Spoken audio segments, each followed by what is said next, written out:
Good afternoon. My name is Niko, host of the political radio show Mikasa Sukasa, and I urge you all to join our One Follow $1 campaign because we need to make a statement that we will support our independent journalists, not just with views, but with our dollars if necessary, to bring us the truth, unmitigated, objective, and unbought, essentially.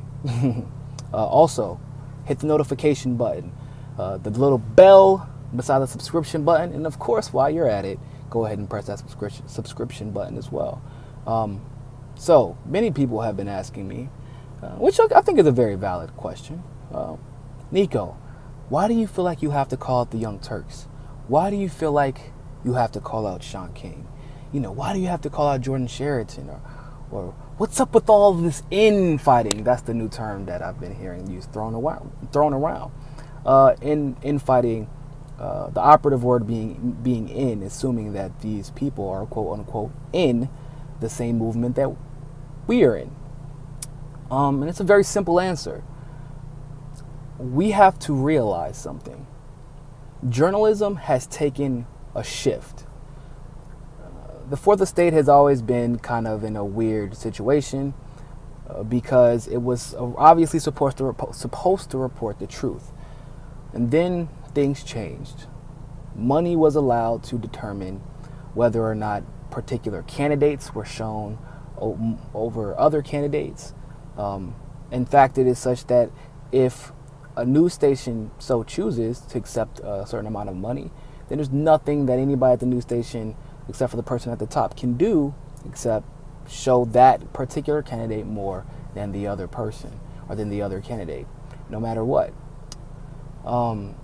Obviously, monetary interests have now gotten involved when you're looking at people like Anderson Cooper, who's worth like $21 million. Rachel Maddow is not much different. Obviously, Anderson Cooper is a Vanderbilt, so that helps. But Rachel Maddow makes a lot of money too. And there are people who are getting $1 million salaries to read a script. All because, well, they say the narrative that they're supposed to say, that they're told to say, and that they're paid to say. You don't get paid that much money for saying what you want. So, noticing this, people have I've noticed that people have attempted to co-opt the movement and co-opt the message, but straddle that line. For example, David Pakman is probably the most infamous for this at the highest level. TYT, the same thing. What they do is they say, well, I voted for Bernie Sanders and I support Medicare for all and things like that. But, I'm not going to necessarily follow everything that means. That doesn't, and it's not necessarily, I'm not necessarily saying that those are bad guys or anything like that. When I criticize or critique people, it's not because I think they're bad. It's because I think that their voice is so powerful that they absolutely have the responsibility to do better. We have become journalists. There's two sets now. There's the reporters, and then there are the authorities.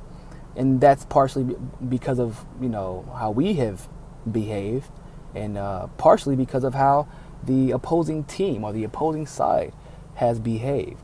They've started taking their rhetoric and just attacking anyone who disagrees with them with misinformation and just untruths. Whereas we had to obviously we went from the defensive to have to go on the offensive to do the same thing. And so now we have obviously people picking sides. And then once the general two sides, which is neoliberal versus progressives, are picked, then we kind of have this other issue right now in the progressive movement, which is, do we just not call out anyone who disagrees with us or who is spewing misfacts? I'll give a good example of this. Shaun King is one of them. He's a person that I called out recently because he decided to, first of all, if he tried to pretend like he didn't know who I was, even though we've talked back and forth several times. We were supposed to meet while I was still in New York. The reason that he canceled, I'm assuming, was simply because I told him that I wanted to actually discuss with him why he may be wrong on the whole Russia and Hillary and Putin and Trump thing. Not anything crazy. I just wanted to have a conversation. And then he ignored me. Now, the issue with that is that, one, you're supposed to be an authority in the movement. We had open contact, and you had a chance to just say, hey, I disagree with that. But no, you actually killed the conversation. Now, whenever you kill a conversation, that's a huge problem. But what's most important is that Shaun King has millions of people who follow him or watch him or subscribe to him or whatever, listen to him, read his stories. And it's one thing to be ignorant.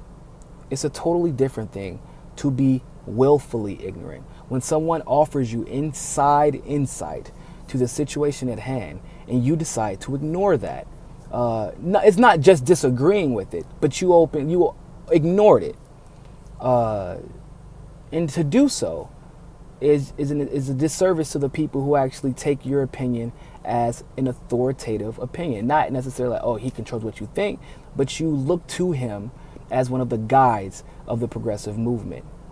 The same thing is, that's why I have to call out TYT. And even Jimmy Dore does this. Jimmy Dore will call out people on TYT. Michael Tracy, who works for TYT, also will call out people on TYT.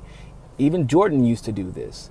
And I call out Jordan too, because people see them as an authority. So when they're not reporting on a specific story, or they're misreporting, and we have like this journalist network, so we know when someone is purposely misreporting, purposely ignoring facts, purposely misleading people. We know because we all follow each other. We'll tag each other. We get tagged in the same statuses. We get tagged in the same news.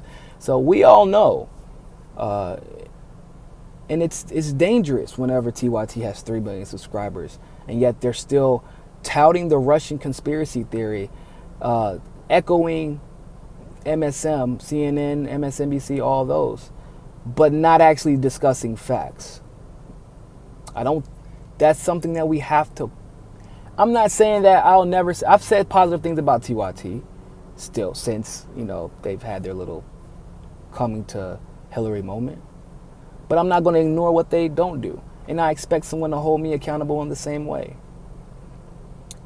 We have to realize something. When you are speaking from the heart, when you are speaking with facts, when you are speaking with evidence, when you are speaking with precedents, then when someone challenges you to an open conversation or asks you to engage in an open conversation, you don't ignore them for fear that they may outsmart you. Because that's a learning experience for everyone. I welcome converse. You know how many piss I get when I see Shank debating and Anna Kasparian and Ben Shapiro and HA had a debate the other day and Tim Black would has debated people, and nobody ever engages with the debate with me. And I love it. I live for debates. That's what I mean. I used to do that give my whole weekend away for debating. But most importantly, I love helping other people who are watching learn, because I'm going to learn something from you undoubtedly. You're going to do the same, and everyone's going to be more aware from the experience. But what we've seen consistently and constantly is the shutting down of conversations, and that's just absolutely unacceptable. It's unacceptable, and it must be called out. The fear-mongering must be called out. The controlling of narratives must be called out. I would love to know your thoughts on this. Leave a comment below. But yeah, I just had to address this, because some people are just so, why are you being petty? That's beneath you. It's not beneath me to ensure that people with millions of followers, millions of subscribers or whatever, to make sure that they know that we are watching them and we are going to call them out. Because if nobody holds them accountable, they will continue to do the same thing with no penalty. So please, like I said, let me know what you think. Like, subscribe, turn on your notifications, hit the bell, and always remember, find your balance.